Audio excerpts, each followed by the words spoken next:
What's going on, everybody? Welcome into the program. It's called Wake Up War Chant. It's brought to you by For the Table Hospitality. I'm Aslan. He is Corey Clark.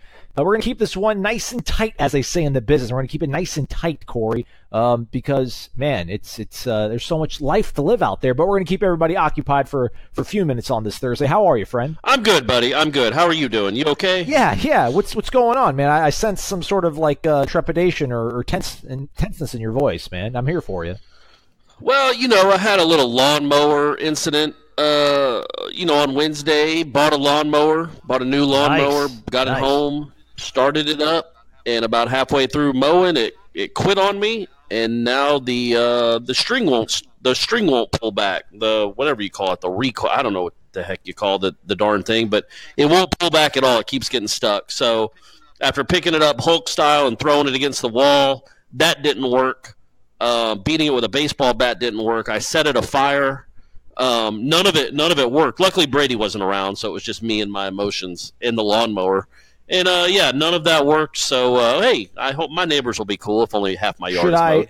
Should I ask you what brand it is, or do we not want to put them on blast? I mean, do we want to help our viewers? No, I will say I don't have a huge yard, so I bought a cheap one. It shouldn't be this cheap though. I mean, it should work on the first try. Maybe not the 40th try, but the first try it should work. So, it's so cheap that it would be to have a lawnmower man come and look at it, a repairman, that would cost more than the lawnmower itself. So I feel like it's totaled. So maybe I'll just go buy another one or just pull out the blades of grass one hand at a time. All right. Well, how about this, everybody? Just if you have any recommendations to Corey about a good brand lawnmower that's also affordable, give him a shout out. Well, no, don't do that. Tell me what's wrong with my lawnmower. Tweet at me and tell me what's wrong with my lawnmower and why it won't start. Okay. All right. Well, let's catch everybody up then on what's going on in the world of sports. I was over at the Tallahassee, not the actual Tallahassee airport, but one of the surrounding sort of runways or whatever you want to call it, hangars, I don't know. The Lady Knowles, the national champions in women's college softball, arrived back in Tallahassee yesterday. It was a big time, Corey. There's a video of it on warchant.com. It's also on our YouTube page. If you're not subscribed to that, subscribe to that as well. But I would say probably between 200, 300 folks gathered in Tallahassee to welcome the team back, after they won the national championship. It was super cool, man. I don't know if you got a chance to watch a video after you've been beating up your lawnmower all day, but it's cool, man. This is just a very, very sort of magical special team, dude, and it was super cool to be there for it.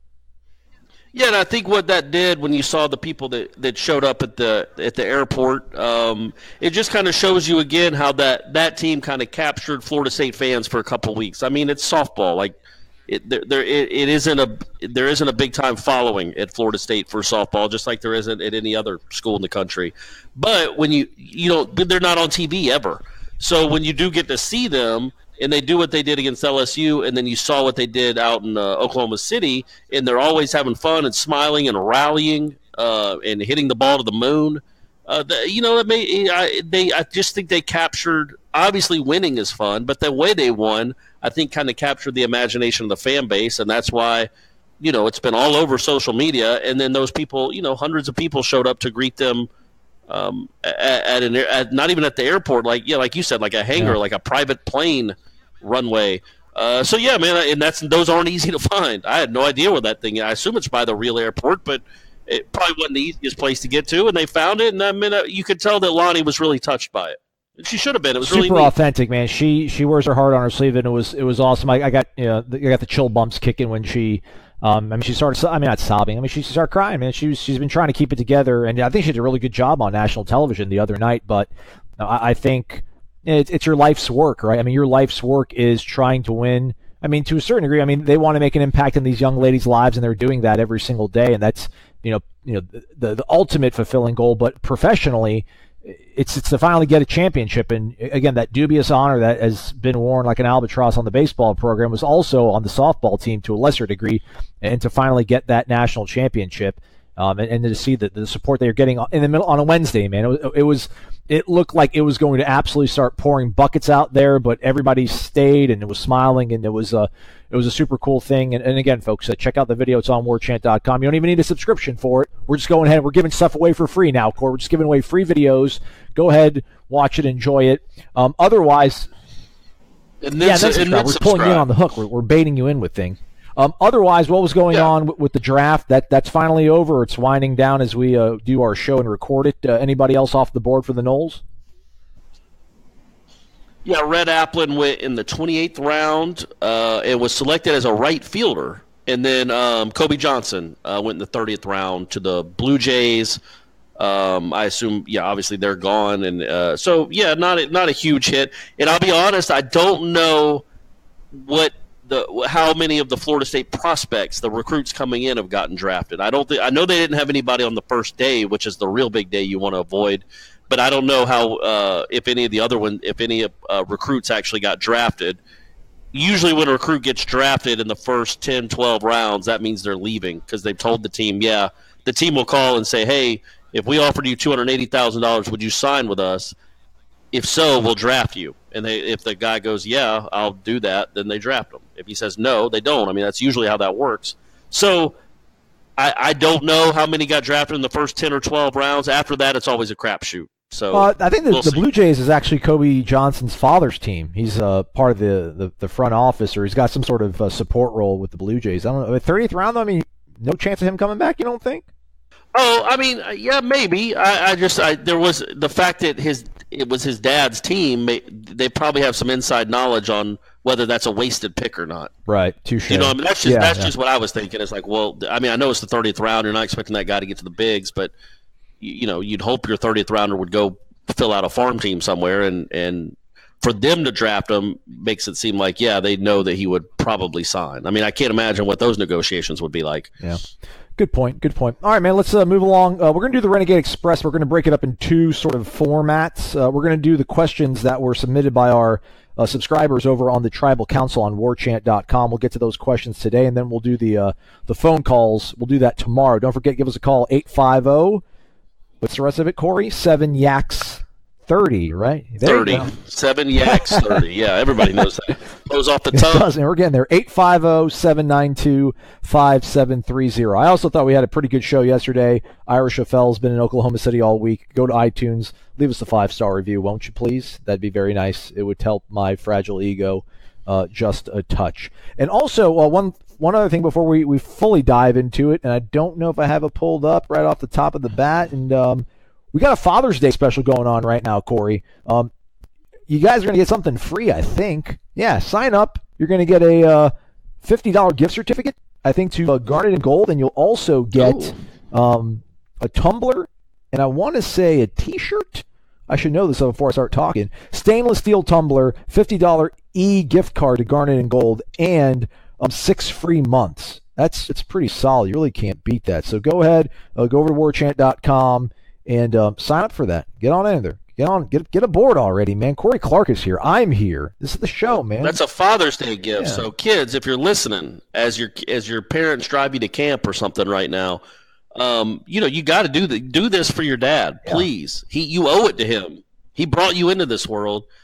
For heaven's sake, just do something nice for the guy once. Just once, and this would be a great way to start. And ladies, you're super busy. You're working. You're taking the kids here and there, to and fro. Just why not hop on the internet, sign your husband up? Without further ado, then, let's get to the Renegade Express, Corey. First question comes from Get Down Black. He says, great show as usual. Thank you. He ain't lying. His question is, how much of an impact do you guys think the women's football clinic will have on recruiting? Were the recruits able to use this as an unofficial visit? If so, I think it was a genius idea. I think there might have been a few people on campus last week for the women's camp, but I don't know how much of an overlap that was in terms of bringing mom to see the campus and also getting her to dabble into the camp. I feel like it more or less, or by and large rather, was, the mom or the female fan who necessarily doesn't have a child that's in the thick of recruiting but just loves Florida State or is curious about the Willie Taggart era and want to show up to campus. But I would think that there's going to be good vibes and the word of mouth sort of thing will kind of maybe trickle down throughout the circles of families that do have interest in Florida State and possibly could get back to a recruit. But I don't know if there's an instant impact or the causation correlation that you like to talk about, Corey. No, I don't think it'll have much of an impact in recruiting, but it did seem like a cool event. I mean, it wasn't just, hey, let's sit in a a banquet area, and we'll show you some plays and teach you some formations. They actually went out and did drills. But I just thought that was a really neat thing to do. That's a neat way to approach it. Now, maybe the people that signed up weren't expecting it to be 95-degree heat out there doing, running through cones and stuff. But still, I thought it was really neat when I watched it. Making them do up downs and stuff, man. Odell, no mercy, man. No mercy from Odell. Get low, stay low, get low. Low man always wins, Corey. Don't forget about that. The low man always wins. Low woman in this case. There you go. But yeah, I mean, I think there's a.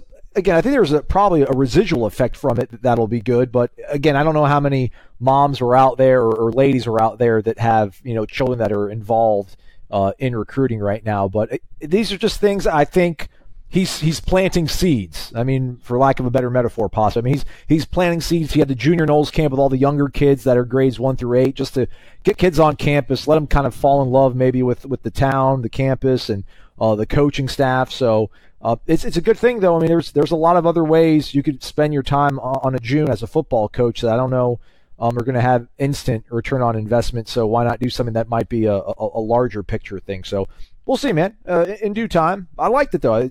Everyone sounded like, at least on the message boards that had either wives or girlfriends that went out to the camp, were totally blown away by it. So if anything, it was a good time for Florida State fans. So that's always a good thing. Next question, Corey. Comes from True Knoll, all one word. If you're a Seminole, your show has become a must-listen event. Great job, Aslan and Corey. He says my name first, and he also spelled your name wrong. Or she. Oh boy. Are you happy that you're Corey with an E? I'm definitely a Corey with an E guy now. I might have been on the fence, but I'm now Corey with an E. I think that's amazing. Oh yeah, I think Corey without an E is just it's ridiculous.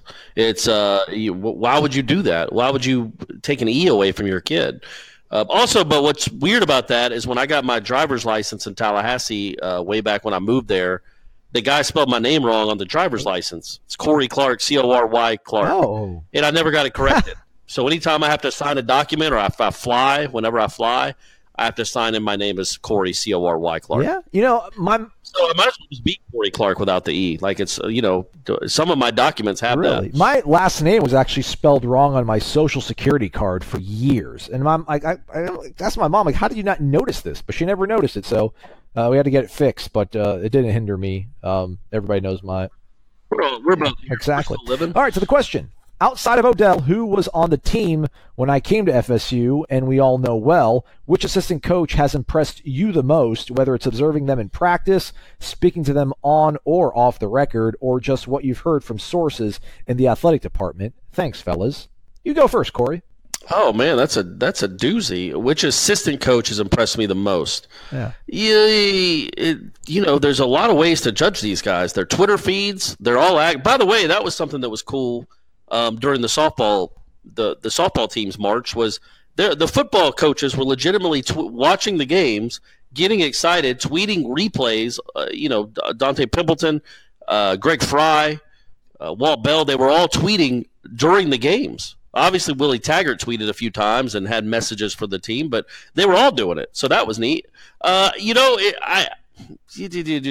will probably say I did watch Greg Fry a lot. And I liked it that he wasn't easy on them. Nope, not at all. And he communicated really clearly and sternly with them, but it also was a different vibe, even the way he did it.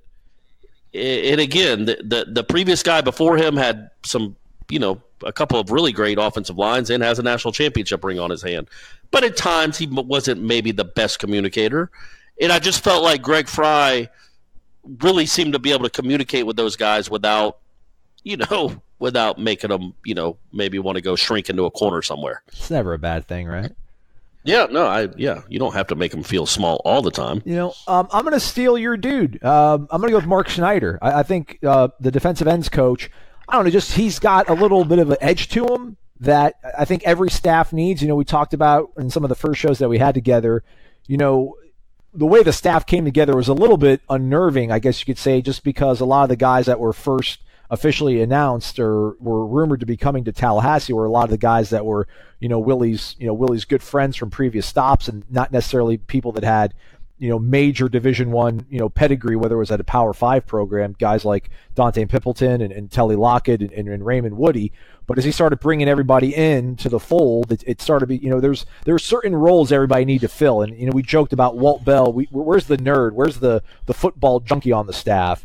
And to a certain degree, I mean, when you make this your living in your career, you're a football junkie if you're a coach. But, Walt Bell kind of filled that role. I like Mark Snyder, man. I just think he's got that sort of that edge, that I don't know, just the grit you kind of need. I hate using those words that everybody makes fun of now on sports podcasts, but he just got an edge to him. He just got a way about him that they're going to go out there and no one's going to stop them and get in their way, and they're going to get to the quarterback and affect them. So I like that. I hopefully, part of that will come together with defensive ends returning to being, your job is to pressure the quarterback. It feels like that was a very foreign concept the last 2 years, despite, DeMarcus Walker having that great 2016 season. We just never saw defensive ends really just pin the ears back and get after the quarterback. Feels like that's going to change. So super stoked to see how that works out. So put me down in the Mark Schneider corner there. All right. Well, hey, now I just did. I just wrote that down on a sheet of paper. And also, real quick, I only talked to Harlan Barnett. I've only had one conversation with him really for about 10 minutes. But speaking of Snyder, he was really he said really good things about Harlan. Obviously they worked together at Michigan State, and he said some really flattering things about Coach Barnett and how astute a defensive mind he is. And he's not a crazy. He didn't seem like. I mean, I've seen the clips of him playing at Michigan State, and he knocked the crap out of people.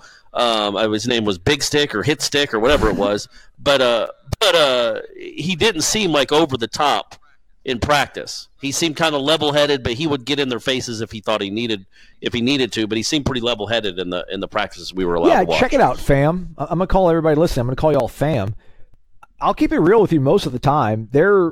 I like everybody that's on the staff. They all have great strengths, I feel like, and the chemistry, at least for right now, it seems like everyone's got a good role to fill. Everybody's got a lane that they're staying in right now. There's a lot to feel good about in terms of the way the staff has been assembled. To pivot quickly back to your point about the coaches tweeting about watching the softball game, did you see the photo of Dante Pimpleton? He took a photo, Coach Pimp took a photo of his TV. He has like neon and blue fluorescent lights around his television. I really wanted to retweet it and be like, what is most likely also in Dante Pimpleton's house? An aquarium or like like a strobe? What's the thing that's not an aquarium? It's with a spider, or it's with like lizards or snakes. A terrarium, something like that. I can see that. I see that. Like either in that house, there's also an aquarium, or there's something else that's total like 1980s dude, bachelor life. Strobe light? Yeah. Maybe a strobe light? There was something. It was witty. I totally forgot about it. I screwed up the entire joke, but it's all right, buddy. All right. It's all right. All right, let's move on to the next question, shall we? Friend of the program, FSU guy 1989, matching shades with his adorable daughter as his avatar. He's got 16 messages. I think all 16 are questions to the Renegade Express, so we appreciate your patronage. Keep it up, my friend. He says, wake up, dudes. When are the ACC media days, and who do you think Taggart is going to take? My thoughts are Akers for offense and either Burns or Taylor for defense. I don't know when ACC kickoff is. I tried to look it up on the internet. It's like I think it's middle of July. Okay. It's usually like 17th, 18th, something like that. I think I looked it up once, and it was like the 17th or 18th of July. Who will Taggart bring? That's a good question. Offensively, I don't think either quarterback is going to come, and if one is, then that cat's out the bag. Then I feel like the surprise will be ruined, because if he brings a quarterback, that's going to be a starting quarterback. Cam Akers is probably the next logical move. If not, maybe a guy on the offensive line, maybe a Derek Kelly, maybe an L. Dix, maybe Landon Dickerson comes out there. I mean, I would think, Patrick too is a guy that is certainly in the running to come. He's really good. He's smart. He's a really good interview, and he's a good football player. But he's smart, insightful. He's a really good ambassador for the university. I think Taggart would lean towards that. A senior that stayed 4 years and will be a big part of the offense. Isn't Cam Akers, but will be a big part of the offense. I would think him, and then on defense, it could be. I don't know, DeMarcus Christmas? Yeah, I think it's Christmas or maybe Wally May. I feel like they go, Wolverinsky. I think they go, or Wolverine. That's his name. Wolverine. I would say, and I think he's the kind of guy that would go seniors, would always try to lean towards seniors. So that's my thinking. It'll be exciting, though. I've never been to ACC kickoff. How is it? Where is it? Is it in Charlotte, Durham, Raleigh? It's in Charlotte. It's all right. It used to be 2 days. Now they used to do players one day and the coaches the next day, but now they put them all in one day, which is cool enough. But it's just, it's one day basically, and then you're done. Where are we gonna? Is there anywhere in Charlotte that we need to go eat at? Like, is there like any sort of establishment that's firmly ingrained and entrenched into the Charlotte life, where like you need to have a taste of it to get the flavor of Charlotte on the palate? I mean, I think they have a cheesecake factory. Ooh. So there you go. We'll do that. Or an Olive Garden. Something big. We got to do it big if we're in Charlotte. All right. You hear that, Gene? I know you're on vacation, but if you're listening, get ready to plunk down the big dollars for ACC kickoff. Yeah.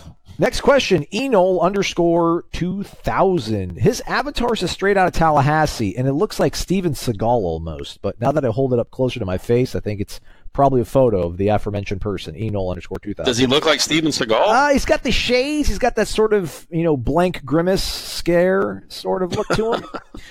Right. Anyhow, okay. All right. He says, when the national champion softball team rolls into town for their celebration, Aslan, will you sing to them? You don't have to write anything original. You can always fall back on Queen's We Are the Champions. I think it'll mean way more to them than the original track you recorded for old What's-Her-Face. Keep up the good work, guys. Yeah. I did not, hate to disappoint you, did not sing to the softball team. I'll tell you what, though, I don't know if Well, they have that celebration. Remember now they're going to have their own celebration on Friday. True. At Langford Green, Friday afternoon. I can't remember. It might have been 3:30. People look that up. 3:30. Langford Green Friday, 3:30. Yep. So you can certainly sing to them then. You have a chance. Okay. I wanted to hug like Jesse Warren. Jesse Warren, I don't know, not in a weird way, but like the same way I'd want to like hug Jameis if I saw him. Like, dude, thanks for the memories. You're awesome. She's the best. Like you talked about, you've interviewed her for 3 years, but I mean, they were all awesome. Her and Megan King and Coach Almeida were all great. But I don't know, Jesse's just, you're like, man, like you're just awesome. You rake, you jump, you dive, you catch, you just do everything. You're awesome. You're on the Mount Rushmore. Corey Clark says that. Maybe I'll tell her that at least if I can't get the. Yeah, that's what you should do. Is like, look, you're on the Mount Rushmore of Florida State athletes. Yeah. All right. What else could she want to hear? Yeah. And then ask her who she thinks better, LeBron or Jordan. Okay. Also, folks, if you have a recommendation on a song to sing, let me know. I'll see if it's in my vocal range. Maybe we can make it happen. All right. Final question. As we get ready to land this bad boy, again, we'll do all the phone calls. We'll do that tomorrow. Again, 850-792-5730. Get your calls in on the Renegade Express. Final question. Yeah, sorry for the short show today, folks. I feel like you're getting the short shrift, but we had a scheduling conflict and could only record about half of what we normally record. But I mean, look, folks, how we've changed your lives. You can give us a break every now and again. I mean, you have something to wake up for each morning now, and it's all because of Aslan and I. So just, give us a break every now and again and let us be human beings. We're only doing half a show today, but we're still number one in your hearts. We're approaching the 24-minute mark, and we're going to give them about maybe close to 30 minutes worth. I don't feel too bad about it. What else do you guys want? Good grief. They want your microphone to sound better, which I'm trying, folks. It's just never going to happen. It's just going to be our Gilligan's Island. I'm never going to be able to figure it out. But it's part of the charm of the show. Exactly. We want to keep it a little bit, homey. We want people to put their arms around. We don't get too big budget on y'all. All right. Without further ado, then, let's land the plane. MFA 1169. Do you think that's the initials, MFA, or did they get a Master's of Fine Arts from Florida State? I'm going to say the initials. Okay. Yeah, I'm going to say the initials. All righty. What up, fellas? Summer days require. And 1169 is the address that they live. Okay. So like 1169 Cherry Hill Lane. Ooh, nice. That sounds like a very quaint road with nice houses. Is it a cul-de-sac, you think? Oh yeah. No, it definitely. I think it's a house that every 60 yards there's another house. Huge yards. Nice. Huge yards, probably columns in front of the front door. A neighborhood. Just a big old house. Old MFA is living in. A neighborhood where all the Denzians and the neighbors all mow their lawn on the same in one day in one pass. Right, and nobody throws old Christmas trees out to the curb. Yeah. They have people come and do that for them. Have you always been that way, Corey? Like, do you respond to frustrating moments with like angst? I'm that guy. Man, No, just in that particular sense, because for so long I've had somebody do my yard, and I'm like, you know what? This is a small yard. It's a new house. It's a small yard. I'm not going to hire somebody. I'm going to go get a lawnmower like a normal person. It would take me 20 minutes to mow this lawn. And I do it, feel good about myself, go to Home Depot, buy one, get the gas canister, fill that up. It's a crazy gas canister, so I figure out how to get the gas into the actual engine. And then the thing works for half the time and stops. And it just all that added up to me being like I was so close to being kind of proud of myself, and instead I'm even more humiliated than I was before because I can't even operate a lawnmower. Did it stop in the midst, or did you turn it off and then when you went to turn it back on? No, it stopped in the midst, like it had run out of gas, but I know it didn't, and it didn't run out of oil either. So I don't know what happened. So it's pretty fun. Right. Keep us updated there on that, Corey. All right, let's. Of course, Summer days require out of the ordinary topics, so here goes. If Jameis had stayed for his redshirt junior year just because he wanted to, what would the 2015 record have been, and what percentage of fans would have wanted him to stay after his sophomore year because of the off-the-field stuff? No one had to wear it more than Jameis, and if he was able to deal with it, we as fans should have been able to also. Yeah, I would say 90% at least, because winning trumps everything, and winning. I know it got old. I know there was fatigue. Certainly on my end, there was fatigue, and I know there was a. I don't know. I think there was a trend. There was a faction of the fan base that was like, all right, man, just go on, go get paid. We got to move on from this.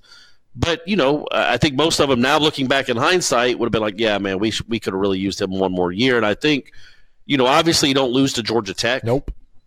You don't lose to who else they lose? Yeah, in the Clemson game, you only scored one touchdown, right? And that was Dalvin's long run. So you win that game. I mean, I think you go undefeated. I mean, certainly in the regular season you go undefeated. You weren't. They almost Georgia Tech. They win that by 3 touchdowns at least.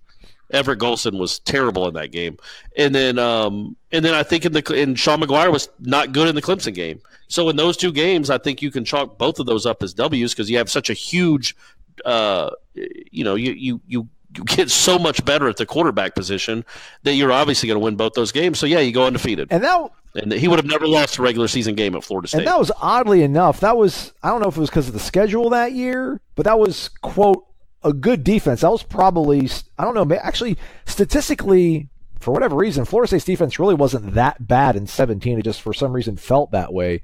But 15 was obviously, the performance out of that gave Charles Kelly that huge sum of money and the security that he got after Auburn kind of came kicking the tires on him. But yeah, to your point, Florida State lost to Georgia Tech 22-16. They tried to kick that on a blocked field goal. Absolutely bizarre. I was there. That was haunting. That hurt. The Clemson game was 23-13. No way are they stuck with only scoring 13 points in Jameis's house in Clemson, South Carolina. And then they're not even playing in the Chick-fil-A Peach Bowl because at that point they're undefeated and they're back in the playoff. And I'm trying to think, the 2015 playoff, that was like Michigan State made it into the playoff that year and got absolutely destroyed by Alabama. So, yeah, I would have felt pretty good about where they would have been in that sort of situation there. Well, and think about that Clemson team. Like, that Clemson team went toe-to-toe with Alabama and came really close to winning that championship. And Florida State, with Jameis Winston, would have beaten that Clemson team. So, I mean, Deshaun Watson wasn't good at all in that game until the end. And it was 16-13 with, 5 minutes to go? Yeah. So, I mean, and Florida State had Florida State had the ball at midfield, down by 3 points to, the eventual runner-ups. So, with Sean McGuire at quarterback. So, again, yeah, you have to figure – they're 12-0, and then you don't know. You get in the playoff, and you give yourself a chance. Don't turn it over 7 times, and they would have had a really good chance to beat anyone. I say this. So Oklahoma was actually pretty good that year. I feel like I don't know if Florida State would be able to make as quick of work out of them as Clemson did that year. But at the end of the day, that would have been Jameis versus Baker Mayfield, and I'm taking Jameis every day in that. So yeah. All day. That probably would have been a national championship season that I don't think we talk about enough, and that's a huge bummer because, dang, I mean, because that changes all of not Jameis, but does that change Jimbo's legacy, I mean, he still would have been the guy that it was all Jameis, but he would have gone. Yeah, but 2 titles, yeah, for sure. Or 3 straight undefeated regular season, yeah. Again, yes, of course, yeah, it does. You wouldn't have the inexplicable loss that you had to Georgia Tech, which he started doing that again once Jameis left. You wouldn't have had that. So, but I still think this year they go 7-6. Crazy how that works out. All right, man. People are done asking us questions, Corey, so I think we are dismissed. We'll be back tomorrow. Full show. It'll also be on the radio. Give us a call one more time, 850-792-5730. Leave your questions. Go on iTunes. Leave us a review. Corey, you want to hang out tomorrow, do a show? Cool with that? I can't wait, buddy. I can't wait, and I hope my backyard is mowed. That sincerity is what keeps me coming back every day. Have a great one, everybody. He's Corey Maslon. Take care. We'll talk to you tomorrow.